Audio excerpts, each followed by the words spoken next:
I'm Troy Thompson. Over the last 15 years, our family has worked hard to create a place we call the center of the universe. A place where our kids and someday our grandkids can come home to and laugh, have fun, learn how to work, pray, worship God, and be a place to celebrate life with all our friends. After a quarter century in uniform, I put away one set of boots for another, working on our acreage, improving the land, fixing some structures, and building new ones. We say, give back to the community, be useful, keep your hands calloused, and spread the gospel. This is a little place in a little state right in the middle of flyover country, from which cries out a voice in the wilderness to all who might want to listen, learn, and laugh along with us. This is our American dream. Hello, friends and neighbors, and welcome to Sunnyside. Happy Monday to you. It's the 18th day of November, and I don't know what that means for you, but for me, I guess it just means that it's a brand new week, a week that includes, no more football. Football is over for our family, except for watching the occasional NFL game with the Minnesota Vikings, which we do on Sundays, and they won yesterday, so that's good. I didn't watch the whole game, though. To be honest with you, I follow the Vikings. I guess that's my team, but I don't necessarily have to watch every game, and I don't have to go to the games, to be honest, because they're just very expensive, and they're also 2 hours away if it's a home game for where we're at.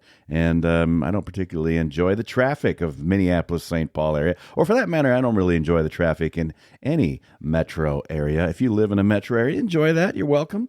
If that's part of the daily grind, it just is what it is. I like elbow room. And when you live out here in the middle of nowhere in the Midwest, you can do that. You can drive around and occasionally wave at somebody who's coming down the road because you're happy to see them. Whereas if you're driving elsewhere, you may not be happy to see that person or any other person beside you all the time, wherever it happens to be. So we're going to talk. So football's over. The Waldorf Warriors, the university that my son Jack goes to, that's my alma mater.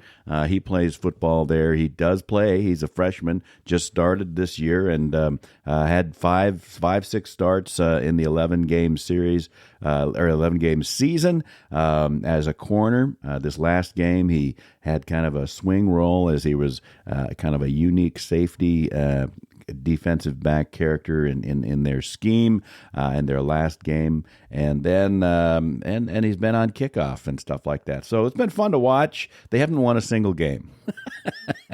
And it's not funny, but it is. I mean, it's retro for me. You've got to take everything with a grain of salt. Football is a game.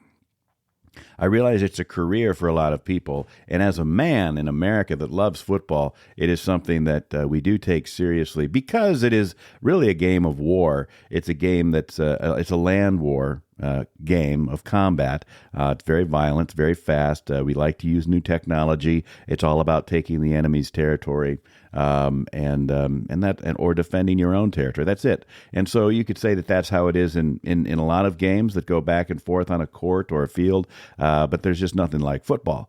And so it is my favorite sport. They didn't win a single game at all. They were close. They had opportunities, but close and horseshoes and nuclear tests. That's about all that matters. So I think they learned a lot this year. They were young. They've got some recruiting challenges they're going to have to resolve because how they had recruited in the past. They changed a little bit of, they changed their conference completely. They went from what was the North Star Conference, which was kind of like all North Dakota, South Dakota schools that were state schools. I think we were one of the only two private schools in that conference, to the GPAC, which is the Great Plains Athletic Conference. And that's where all your champions come from, or at least a lot of them come from. And they are also all private Christian schools. So it's a better conference for the Waldorf University folks to be in. I'm happy that they're in it. And we got our butt kicked all season long. So the coaches have some work to do. They'll have to get that figured out. Jack is having a good time. He's made friends that are going to be lasting a lifetime. But obviously they want to win, and so we'll see how that goes. And as a parent and as a Gridiron Club president for Waldorf and as a Gridiron Club member long before Jack decided to go there, it's something that obviously we want to see happen too. But that's not why we support the program. We support the program because we support the kids that come to Waldorf University. It's a small university in a small town in the middle of America, and it has some Christian values that we believe in, and so we think it's important that the kids that do come here feel at home and are supported in whatever they do, whether it's in football or basketball or any of the other many sports that Waldorf offers. So that is over. Football's done, and kind of a relief. It really frees up my schedule. No more announcing games. No more writing scripts for weekly interviews with the coaches. None of that stuff. It's all in the past now, and we kind of put that to bed. We still have the other podcast. The Gridiron Club podcast is actually older than this one. It's been going on for 3 years, and we still do that every Friday with co-host Andy Buffington, and have a great time talking to the players and also the parents and coaches. We don't talk to parents very often, but we do talk to the coaches and the kids quite a bit. And sometimes we just talk to each other and say, hey, how'd it go this season, which is probably what it's going to be this week. What we're going to talk about today, though, as I've rambled on enough, is now that you know what's happening around here, it's we're getting ready for winter. We think it's going to snow this week. And I guess if it does, it does. I feel like I'm close enough to being ready.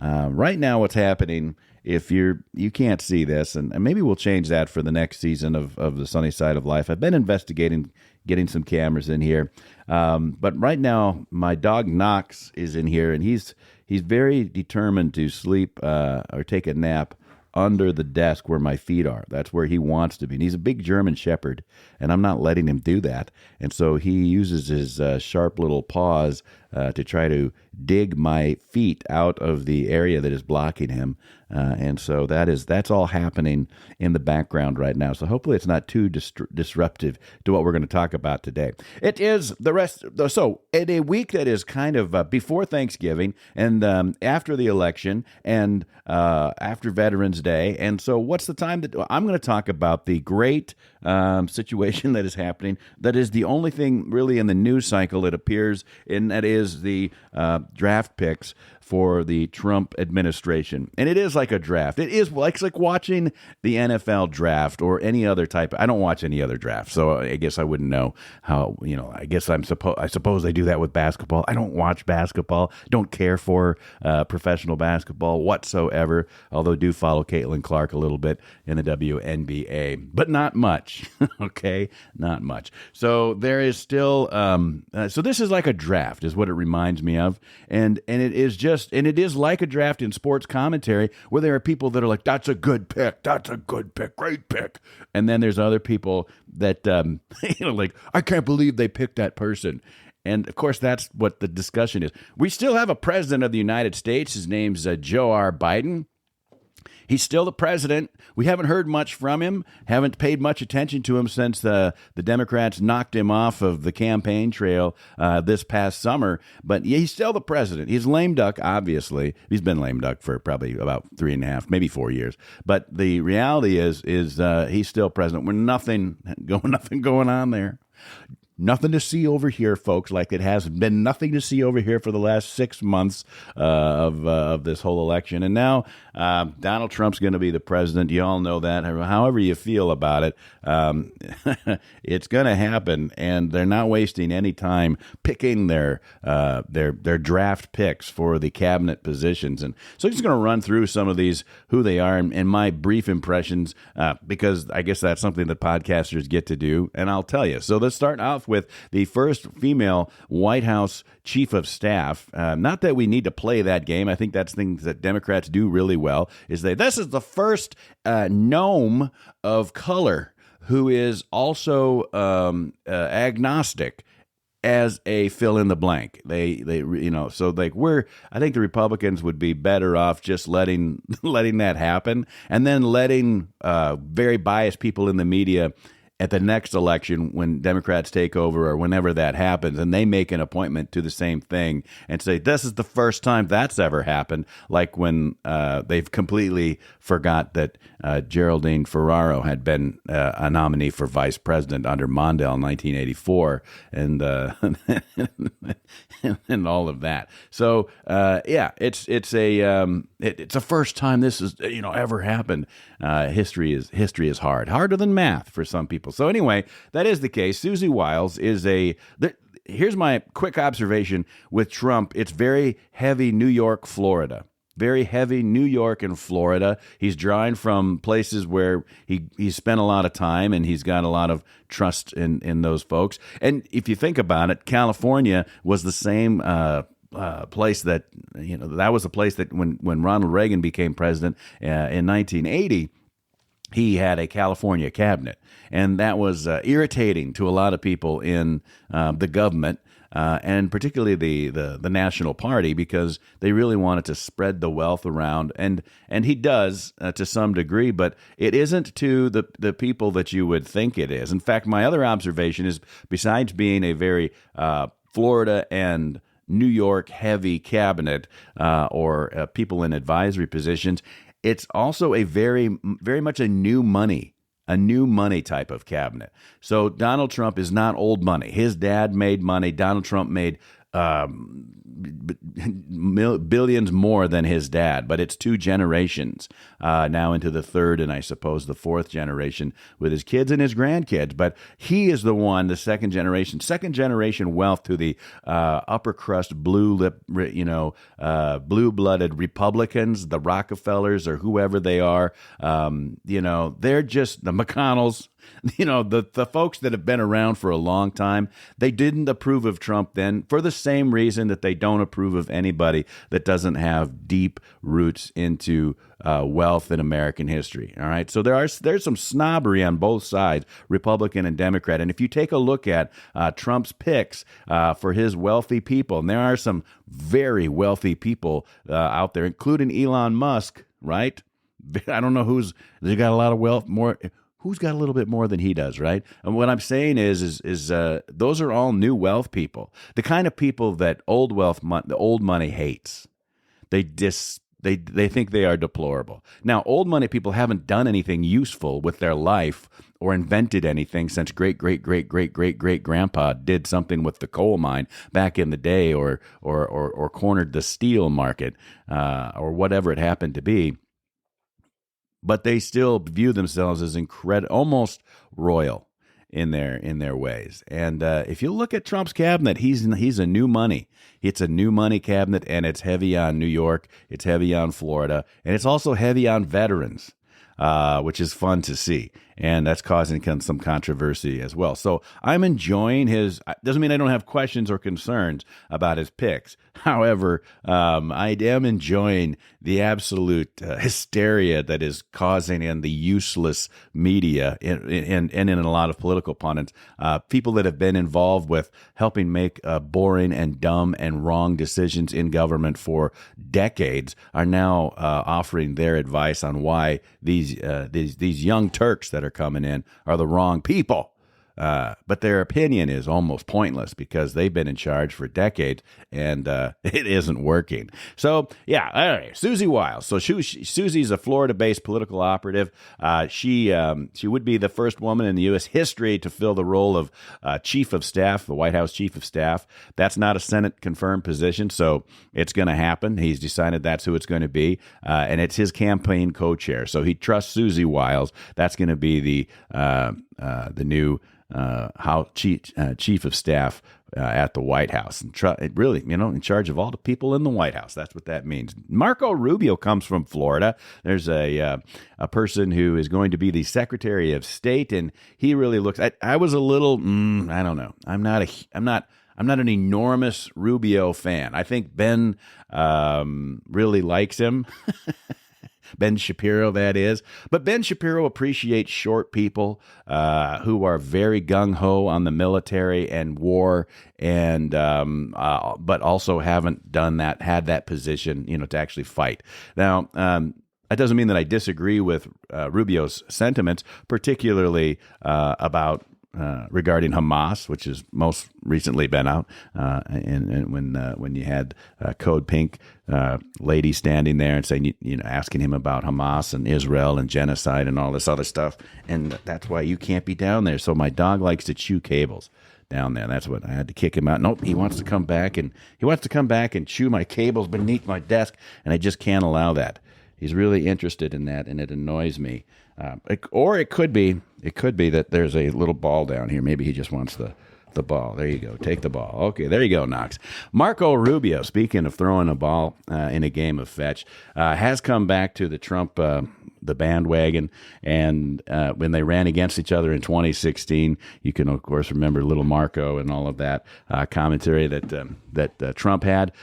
But he is a hawk, and when it comes to China particularly, he's a hawk, and that's going to be the focus. I know that there's a lot of Democrats super focused on Russia because they I don't know why they're really concerned with Russia, that Russia's a paper tiger. That doesn't mean that Russia doesn't do nefarious things. That doesn't mean that Putin isn't a bad guy. And I'm not making any excuses for Russia. Russia's going to do what Russia does, but Russia doesn't have the economic power and swing, or even the military strength that China does. And we have given all of our industry to China for decades, like morons. Ever since Nixon went over there and shook hands and commented about how great the Great Wall was, we've really just shifted a lot of our industry, and we've applauded our business leaders for decades as conservatives and as liberals. They've all said the same thing. Liberals don't care if we're saving the environment with solar panels and batteries for electric cars, and even if it's destroying the environment, as long as it's destroying the environment in countries where we don't live, and of course, and if it happens to be that's in Asia or Africa, doesn't matter. We're saving the planet over here and making our latte feel better as we chug it down on the 5-way interstate or whatever it happens to be. And Republicans have been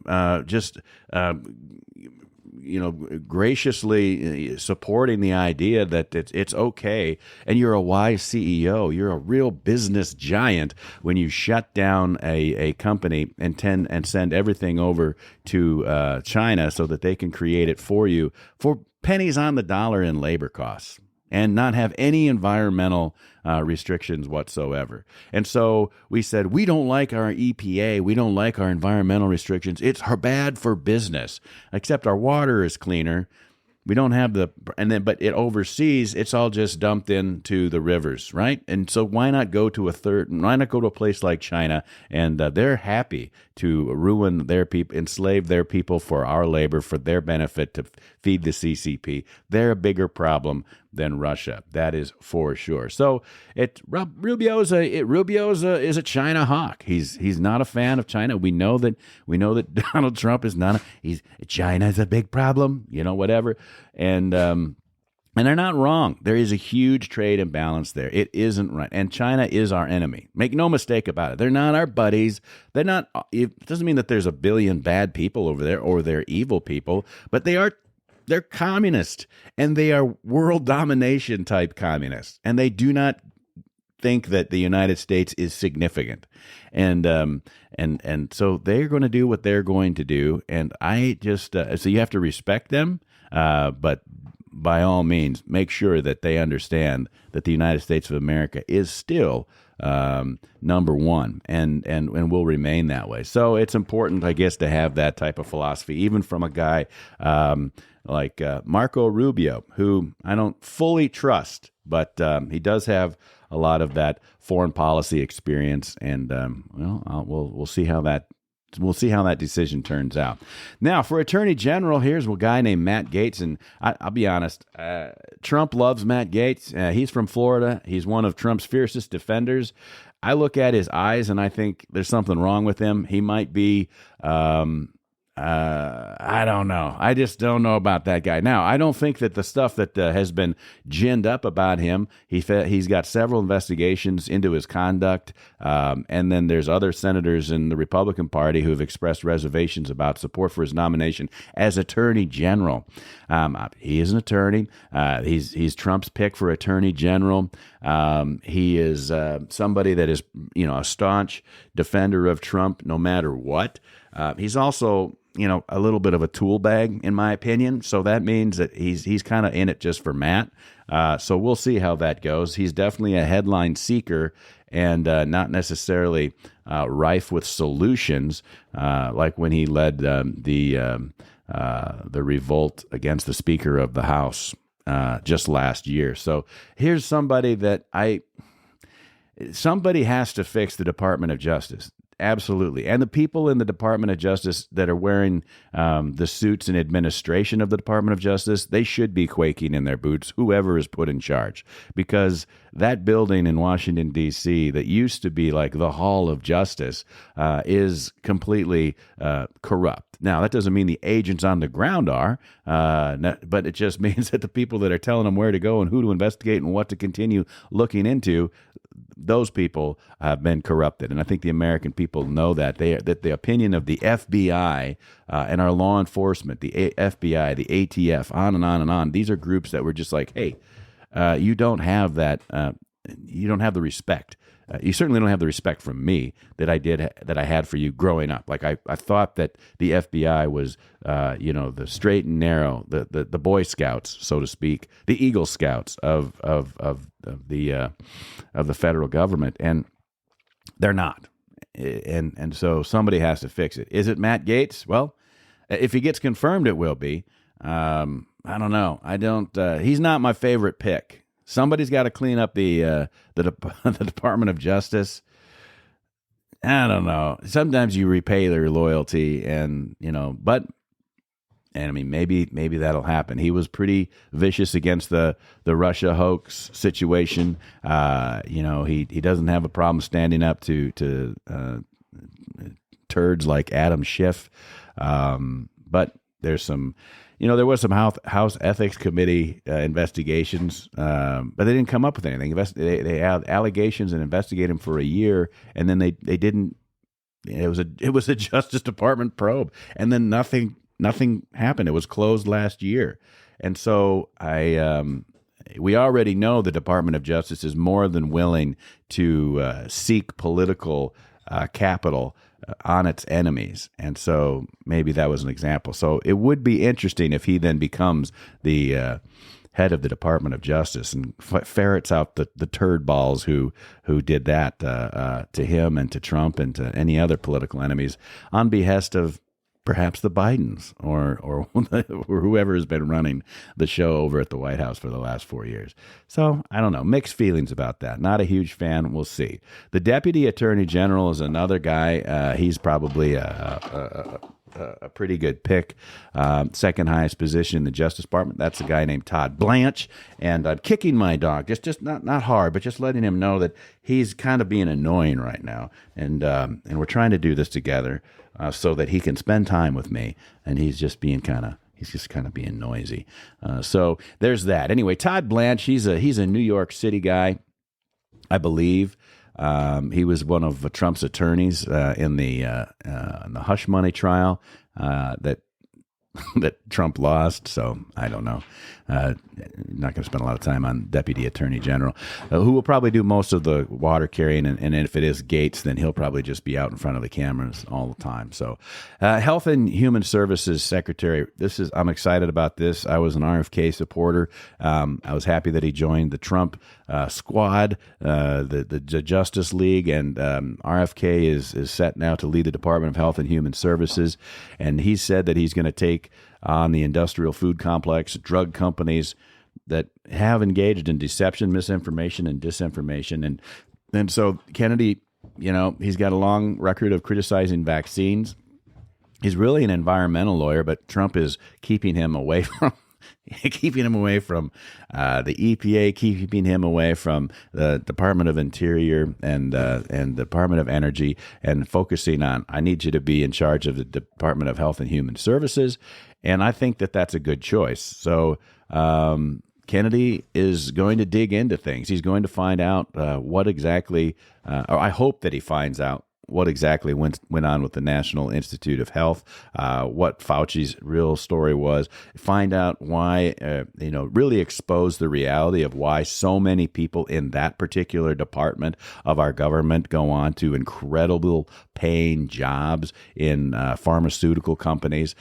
Very interested in his coordination with the Department of Agriculture. Now, that is a position that has not yet been named as how that's going to work out. But the Department of Agriculture is in charge of our school food programs. It's in charge of our welfare programs, the food stamps programs. It's not called food stamps anymore. It's something else. But anyway, okay, hold on.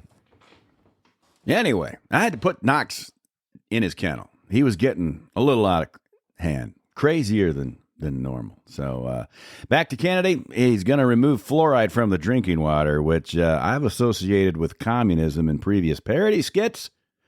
So maybe that's a good thing. I look forward to it. I look forward to America getting healthier again. I look forward to him taking a great big fat look at the fattening of Americans, because if the USDA knows anything, it's how to fatten up livestock. And that's what the grains do. And when in 1980 they came out with the baloney food pyramid that was based on a ridiculous amount of grains, I wonder who drove that. And then, of course, all these other things have gotten us a lot fatter. 75% of Americans, adult Americans, are overweight or obese. 3 out of 4 of us. Good night. So I had you do lose more weight walking to the refrigerator than you do walking to the gym. So there is exercise will be the fountain of youth, but it's your diet that is going to determine whether or not you're going to actually live a long time, because what we put into our bodies is what's getting out. Now, that's what RFK Jr. has been saying for a long time, and amongst the other things that he's fought for. So we're going to let him do that. I'm excited about that pick, and I look forward to seeing how he's going to rein in the FDA, take a look at the National Institute of Health and the corruption that goes on there. Really drive down on pharmaceuticals, and the corruption is there. I would think it's a safe position for a Kennedy to be in. It's a great goal. It should make us a healthier nation. We shouldn't be opposed to that. People are screaming about vaccines right now. Like, this is the best one. When the old people are like, I remember when the polio vaccine came out, and he's going to get rid of the polio vaccine. Like,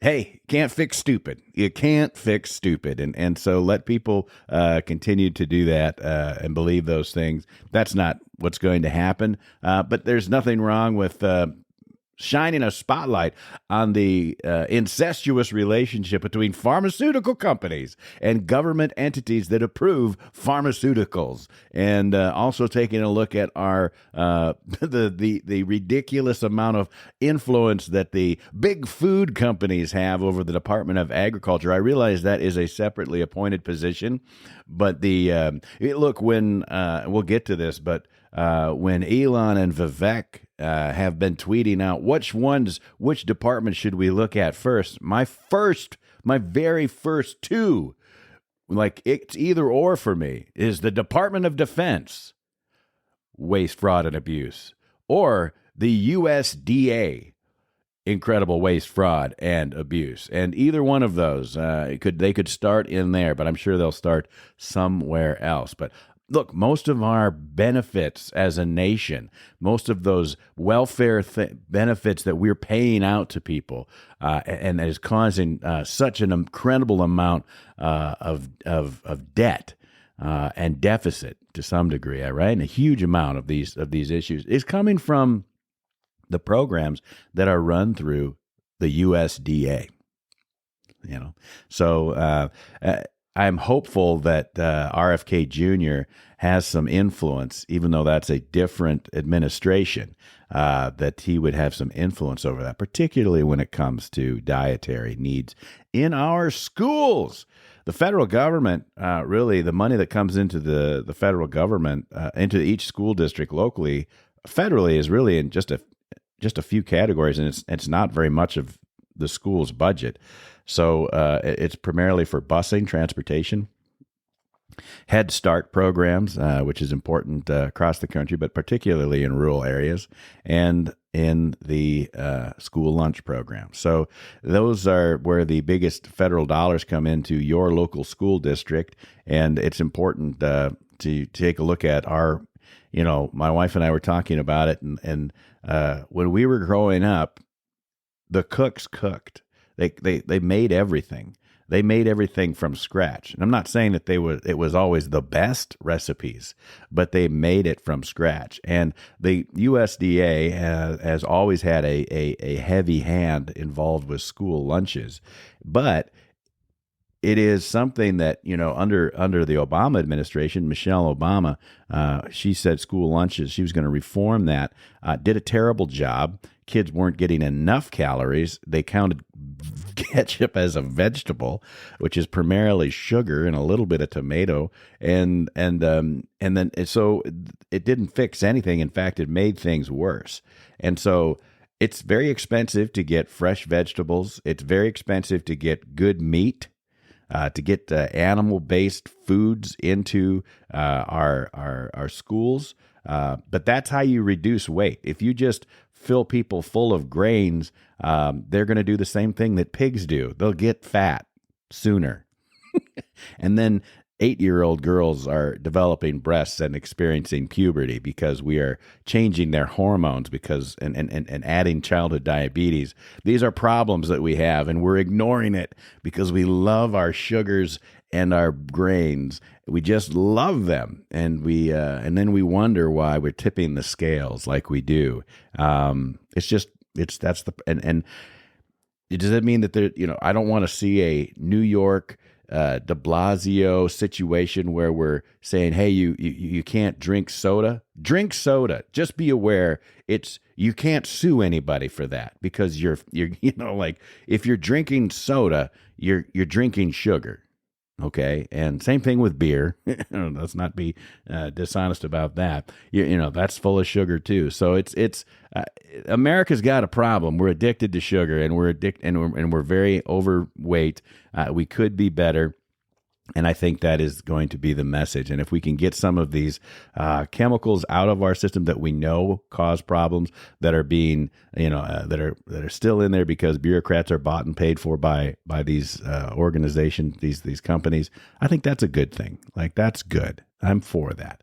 All right, so that's enough on RFK Jr. You already know that I like him. The Secretary of Veterans Affairs. So the VA is something that I do pay attention to. Veterans Affairs is notoriously slow and rife with issues. They are incredibly slow with resolving claims. I feel like there is room for an AI enterprise in resolutions for claims. I don't know why you have to have all of the human people. Why do we have to have human bureaucrats, administrators that are, resolving individual cases? And there are millions of them across the United States of America. And I don't know how many administrators there are, but those are, government paid positions. They're 60, 70, 80, 90, $100,000 jobs a year, and or more. And they're sitting around, taking their sweet time resolving benefits claims for veterans, when veterans benefits claims at this point have pretty much had the standards figured out. Like, there's already a precedent for almost every single veteran's claim. So to have Larry at the VA, wherever he's working in his cubicle, have to sift through, Sergeant Jones's packet of information and take his 30, 60, 90, 120 days to, with pithy comments, send it back to the local veteran service officer. We might need this. We might need that. Another opinion. Schedule an appointment. Like that stuff is all pretty. I believe AI could do that 24/7, 365 at an incredibly faster rate and return that information, assess the needs for each individual veteran, and say, well, we do need you to set up another appointment. We do need a doctor's appointment. We need all of those things could be done in seconds instead of months with AI. And again, eliminating a tremendous number of government jobs, which, by the way, that's not the government's responsibility to keep people employed.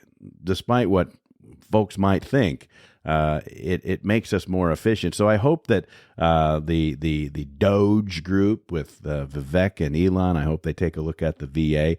But Doug Collins is the guy that's been set to do that. Now, Republican, he's a representative, Doug Collins from Georgia. He's been tapped to lead the Department of Veterans Affairs. He's a military veteran. He's been in Congress since 2013. He isn't in Congress currently, but he's the top Republican. He was the top Republican on the House Judiciary Committee, and then he defended Trump in his first impeachment hearing. Because there are several, and there probably are more coming, perhaps, but maybe not. I don't know if we'll see. Maybe in a couple of years there will be. Get those engines turning again, and so we'll see if they can be innovative. He's a Georgia guy, so there's opportunity there. Showed loyalty to Trump, and that's very important to the Trump administration. Doug Collins is his name. We'll see what he does, but in my opinion, if they don't use AI to securely handle claims across the United States, then they're wasting their time because the human factor is too slow, it is not consistent, and it's too expensive, in all honesty. All right, so Elise Stefanik is a wannabe appointee as the ambassador to the United Nations. She's a representative from New York, in upstate New York, staunch Trump ally. She's part of the Republican House conference, and actually the number 4 top Republican in the House because of that position. It's She was running to be chair of the conference, in the Republican conference, but then when she got this opportunity, she turned it down, and that does require Senate confirmation. Elise Stefanik, pretty vocal person, a New Yorker again. There is some risk in getting some of these appointments, depending on the next election cycle, the security of the district in which you're coming from. New York's not a Republican state, so your governor or your state senate, they may come around, whatever their rules are. They may appoint somebody in the interim. That could be somebody that isn't going to help the majority that Trump currently has. So those are considerations as well, which would explain why you'd see a lot of people from Florida, for example, be appointed that are currently serving, because they can you can trust that Ron DeSantis and company is going to appoint people into those positions. Every state's a little bit different. Sometimes they have to do special elections, and then now you're waiting. And when the House is close like it is, the Republicans have the majority, but you also have to manage that balance. So I'm sure they're taking that into consideration, and that might affect some of the people that you can have in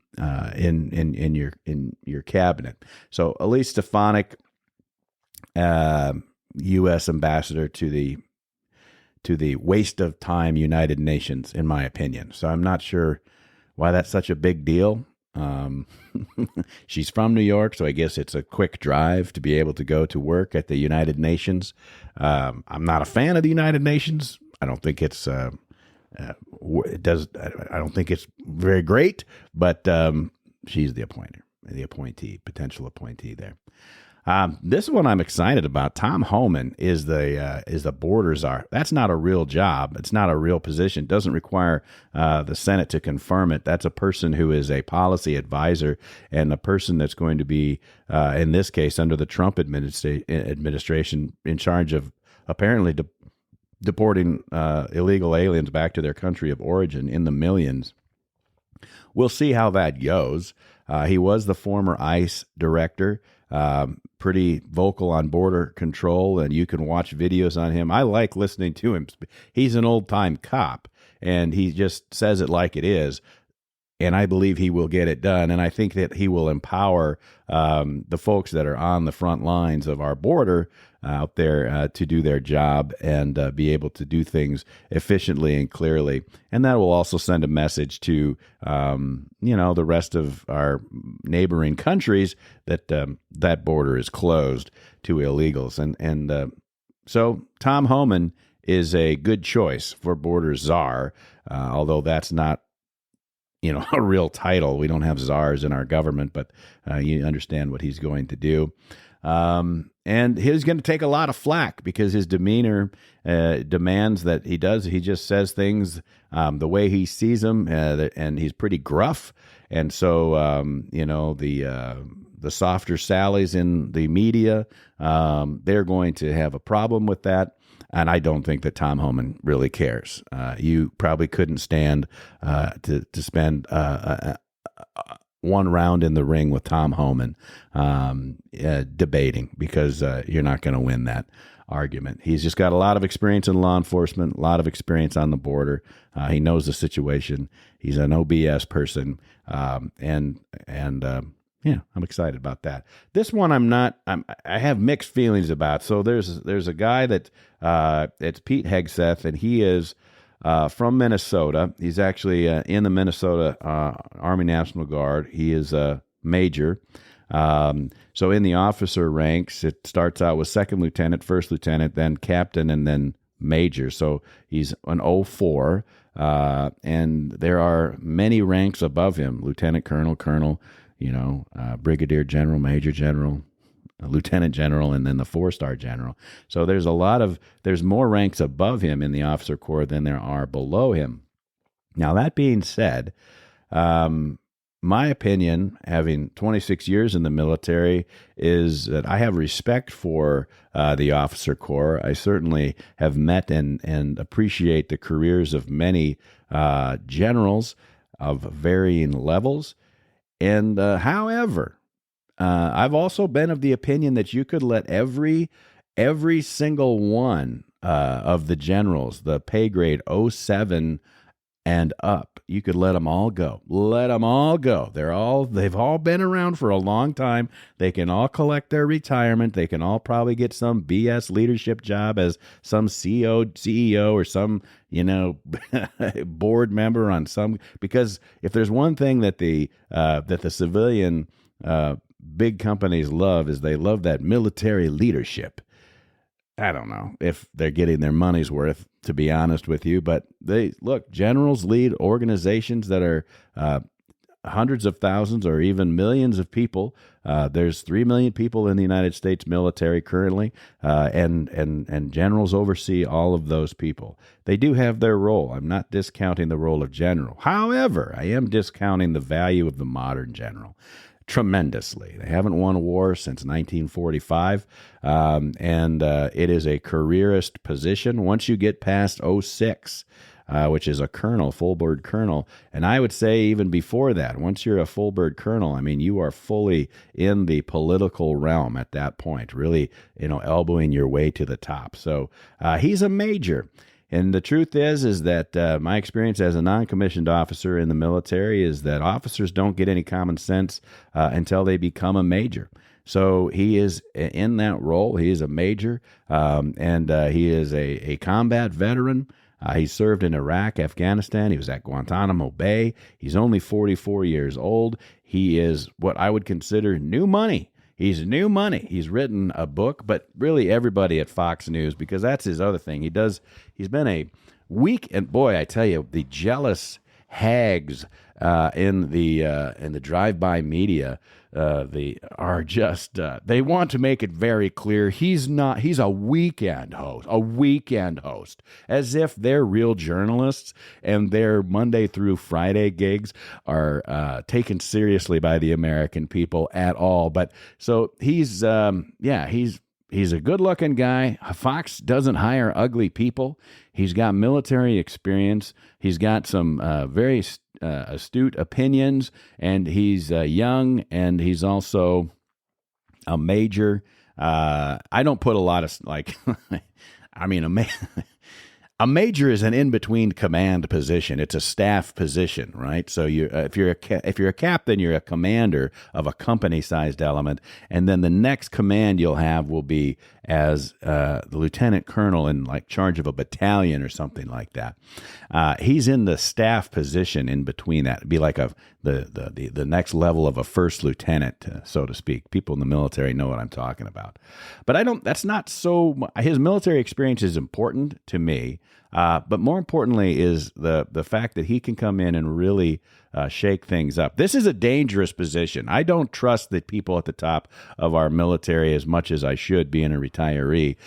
If you think that like RFK had the family curse of being taken out by an assassin, then you put him into Health and Human Services, where you're basically dealing with the nerdy chemists and CEOs, dangerous people, I'm sure, on their own accord, with pharmaceutical companies and perhaps in the NIH and all of that. But the Department of Defense has got their own black ops section, and there's a lot of old guard politicians that are sitting in the Pentagon, and they're not particularly happy about this major coming in and being their boss. Some of them might think that they can influence him. Some of them just hate the idea. In the same way that old money hates new money, the brass in the Pentagon absolutely hates young officers. They can't stand them. They remember when they were young officers. Some of them might even look back and reminisce about when their life had value themselves as a young officer. Most officers will say their best days as an officer were as a company commander at that 03 level, and then into the 04. The majors that I've known in my life are hard chargers. They're still trying to get to the next level. They're still competing. They're still close to the company. They're still close to being a soldier. They're still going out and doing soldierly things. They're not wearing the uniform of a field grade officer, 06 and above. And so that is exciting when it comes to leading troops and being honest about the incredible fraud, waste, and abuse that is just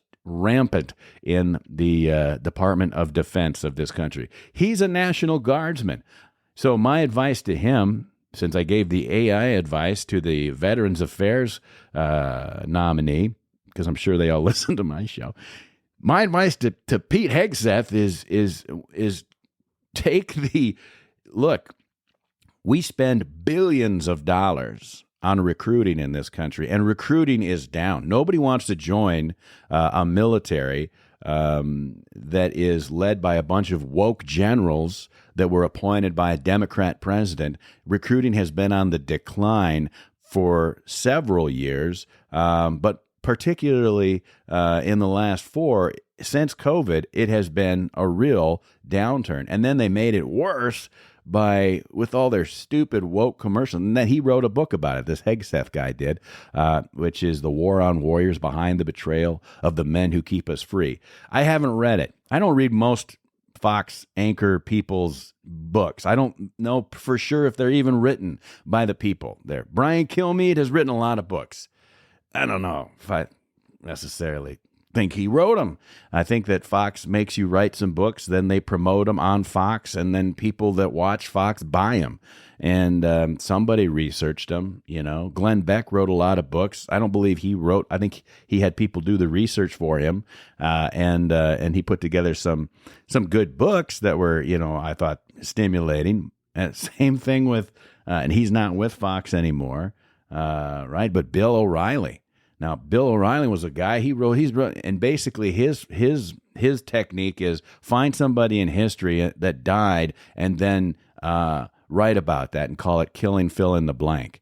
And it's successful, and people that watch only Fox News buy those books. Again, I don't know. Maybe they write them, maybe they don't.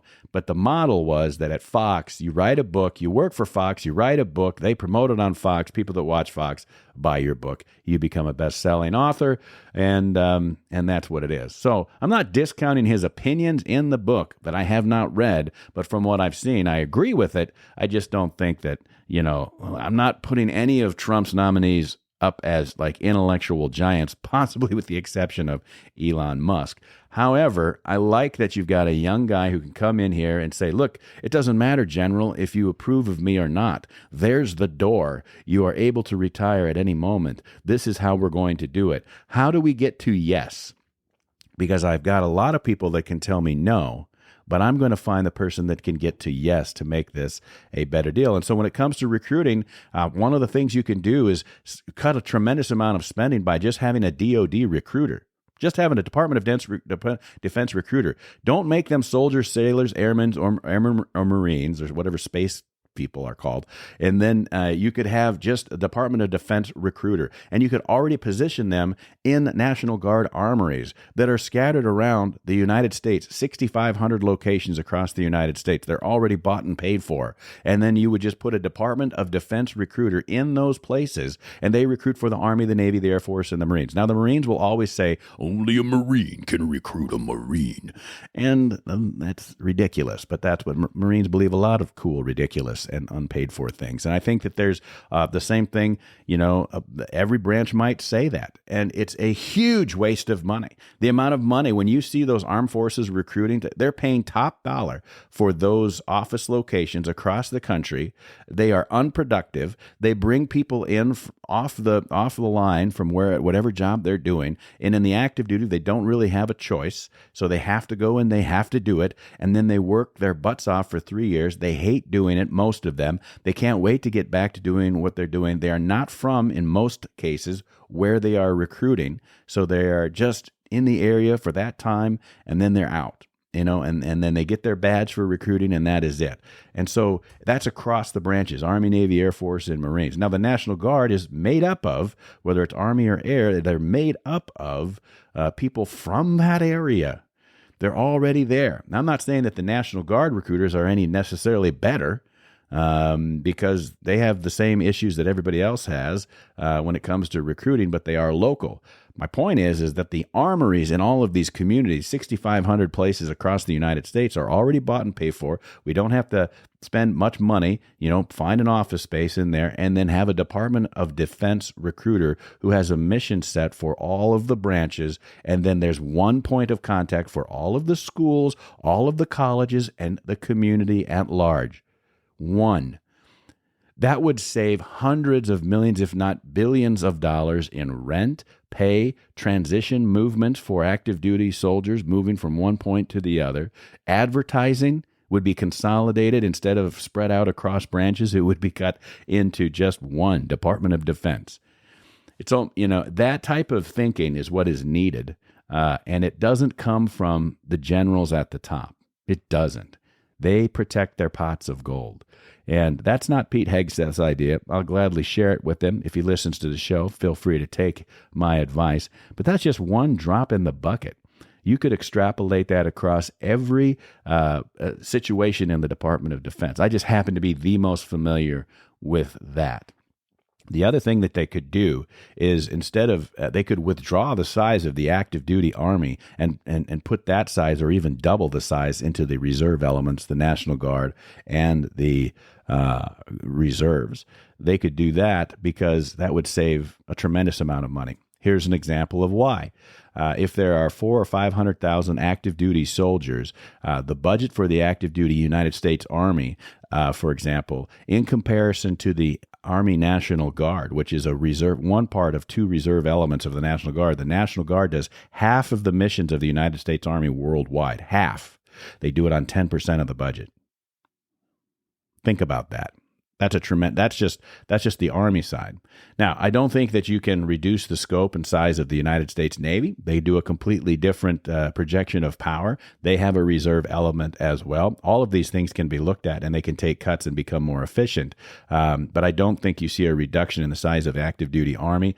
You don't see a reduction in the Marine Corps, in the active Marines. The reason for that is they're already the smallest branch of all of them anyway, and they belong to the Department of the Navy. So if you remain or increase the scope of the Navy and its projection of power, you do the same thing with Marines. But the Army and the Air Force, those two right there, sister elements, they can be reduced and replaced with part-time responsibilities in their reserve elements, whether it's the federal, the Air Force reserves or the Army reserves or the National Guard elements of either one of those, because it's just way more cost effective. You just spend a little bit more time on training the soldiers and equipment, making sure that people and elements are fielded, and that keeps people in the economy, working in the economy, keep them grounded in the economy that is local. And the other thing that it forces people to do is that when you have a nation that is led by, its defense is led by a reserve element, what you're really doing is you're following a constitution, right? The Constitution says that Congress shall establish a navy, that's permanent, and that they shall raise an army, which is temporary. There's no reason to have an incredibly expensive active duty Army or Air Force, which comes from the Army, all the time. That doesn't mean that you let down any of your elements. You just don't pay for expensive bases and transitions and training and equipment. It's like paying for a full-time fire department in a small in a town where you're not doing that. And this is the truth too. Go back to the time where we actually won wars, which is World War II. The elements that were first out the door wasn't the active duty component. In 1940, the active duty army was only about 100,000 active duty soldiers. It was the reserve elements that went forward and took care of business worldwide. So I feel like that's something that could be accomplished again. So maybe we'll see that. It could be and when that happens, by the way, then Congress has to do its job. I know that's difficult. I know it's hard, but they would actually have to declare war in order for us to do war. And I think that would be beneficial. If they just followed the Constitution and said we're going to have to declare war in order to do war, I think the world would be in a better spot. There's a guy named Michael Waltz who's going to be he's a Florida Republican. He's supposed to be the national security advisor. Also, military veteran. He's got expertise on China, Russia, Iran, and global terror. He's a America First foreign policy kind of guy, peace through strength, a Green Beret. Let me tell you something about Green Berets. They don't need to tell you that they're a Green Beret. Calmest people I've ever met. Not like SEALs that make videotapes and exercise videos. Green Berets just go in and change countries, and SEALs do a great job too. But they're just a different animal. So he's a Green Beret with multiple combat tours in Afghanistan, the Mideast, and Africa. Been in Congress for a while. He replaced DeSantis when he became governor of Florida, and he also is a China hawk. So I'm very happy with the idea of having Michael Waltz as the National Security Advisor. Homeland Security Secretary is none other than neighboring Governor Kristi Noem from South Dakota. He picked her to run the Department of Homeland Security, which of course oversees a whole bunch of things. And I think she's going to do a very good job. People were upset that she shot her dog. But if you're going to have a director of Homeland Security, I like the idea of having a strong ranch farm woman that can, take things out if she needs to. And that might make people very sad, and they don't like it. And I'm not necessarily in favor of shooting dogs either. But listen, she's a tough cookie, and I've seen her with a flamethrower. So I think she'll hopefully take a flamethrower to the Department of Homeland Security, which also runs the TSA, and I would be fine if they eliminated the TSA, wouldn't you? Wouldn't it be great if we got rid of that grand security theater that we've put up for ourselves since the Bush administration? That would be amazing. Eliminate the TSA. That's my advice to Kristi Noem, among other things. Another governor from just north of South Dakota, of course, is North Dakota, Doug Burgum. Trump has nominated both the Dakota governors to serve in his administration. He's had Doug Burgum to be the Secretary of the Department of Interior.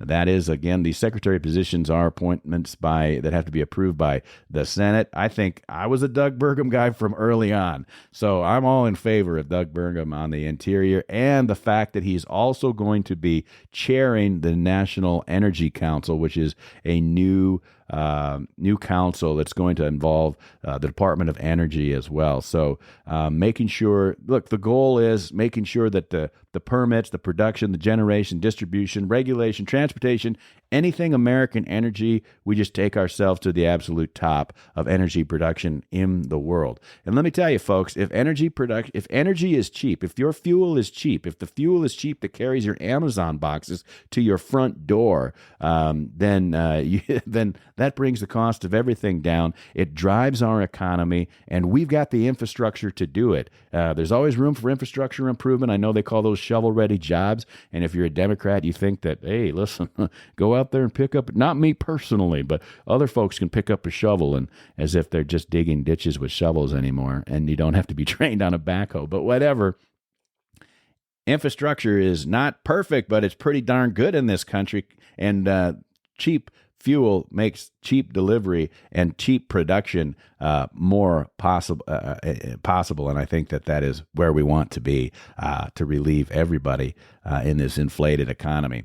John Ratcliffe is a former United States representative. He's been Trump's nominee now as the CIA director. He was the director of national intelligence in Trump's first term, so he's the top pick for the CIA. I think he's a good pick. I have mixed feelings about the CIA, to be honest with you. I think that they're involved in some nefarious things. I think that they've got a lot of leeway, and I don't know if their intelligence is as awesome as it ought to be. And I'm not sure that their human intelligence investment is what it should be worldwide. I think they've been focused for the last several years a little too much on Americans, and they're not supposed to do that. So I'll be interested to see what happens in that spot. But I am excited about Tulsi Gabbard. Listen, Democrats, you ding-dongs, you should have let Tulsi be successful in your party, but you just couldn't handle it. And so Wonder Woman comes in flying from Hawaii and is the Director of National Intelligence nominee, Democratic representative from the state of Hawaii, also a veteran, and she's gun-toting Army National Guard. I think she's a lieutenant colonel.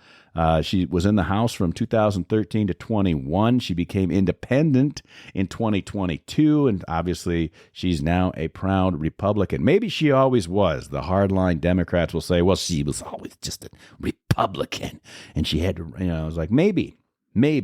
But my guess is that you left her, like the Democrat Party left a lot of Americans that thought they were Democrats, and she's a good example of it.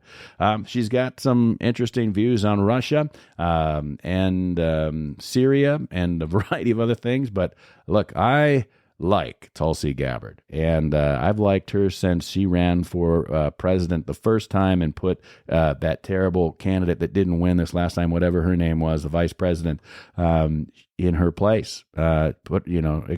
Expose her failed record as an attorney general and as a prosecutor. But Tulsi's been out there speaking the truth for a long time, and maybe Tulsi is all about Tulsi too, but also new money, young, and ready to roll. So good job.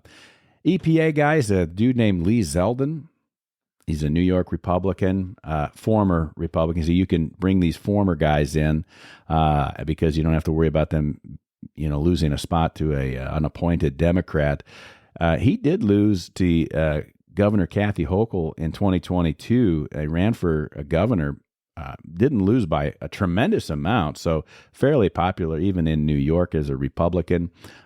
He did represent New York's first congressional district, which is Long Island, from 2015 to 2023. So, and like I said, lost his race as governor to Kathy Hochul. EPA just needs to make sure that we keep things clean without being erroneously vicious on our businesses. Like, nobody wants crappy or polluted water or polluted air. Nobody wants that. But if you recall, it was the Biden administration that was going to use it wasn't the EPA. I guess they were going to use the OSHA, weird OSHA, to enforce guidelines on getting COVID vaccination. So I look forward to a lot of restructuring in the EPA. The ambassador to Israel has been announced. They want Mike Huckabee to do that. Baptist minister from Arkansas, former governor. His daughter's the governor of Arkansas now. Ran for president a couple of times. Did some stuff on Fox News. It's Huckabee. I mean, he's a nice guy. I don't know. I mean, it's the ambassador to Israel. Like, they're kind of with the United States. So I don't know how big of an appointment that. Maybe I'm wrong, but I don't think it's that. I'm excited about the government, the Department of Government Efficiency, which is not a real department. It hasn't been created by Congress. It is a name that also happens to bear the same sounding words as the Bitcoin that Elon Musk promoted, which is a Bitcoin is a brand, so it's a cryptocurrency called Doge as well. And so it's Elon Musk and Vivek Ramaswamy. Together, they're going to find a way to dismantle government bureaucracies, slash the excess regulations, cut the wasteful expenditures, and restructure federal agencies. I love that. I hope that's what they do. They've got about 18 months to do it. It's not going to go longer than July 4th, 2026, which is the nation's, 200th birthday. Is that right? 300th birthday. Am I an idiot? 250th birthday. Math is hard. All right. So, and they'll hopefully, and also 2026 will be an election. So they're going to have to take action on these suggestions, because it's possible in the midterm that the American people will elect Democrats to take a majority either in the House or the Senate or both, which would make that a lame duck administration. So they got about 2 years to get most of this done. We'll see what suggestions they come up with. And like I've already mentioned, I said they should start with the Department of Defense or the USDA. Don't care about the FCC chairman. Not a big fan of the FCC. Used to have a license from the FCC when I was 16 years old, started in radio. I'm not particularly sure what they actually do, except make sure that people have some, channel authorization on wavelengths, so that we can manage that. I suppose that's important. But as far as their rules, I don't know how significant legacy media actually is. ABC, NBC, CBS, PBS. I don't even hardly watch those ever. So I don't know who is.